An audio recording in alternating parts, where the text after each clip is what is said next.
Ishsiz fuqarolarga hokim yordamchisi tavsiyasi bilan subsidiya ajratish boshlanadi.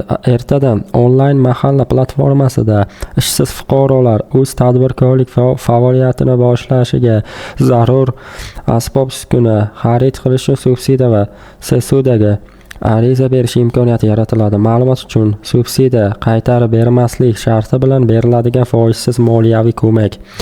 SSUDga qaytarib berish sharti bilan beriladigan foizsiz moliyaviy ko'mak deyiladi xabarda. Ushbu xabarda yozmasini ko'rishingiz mumkin.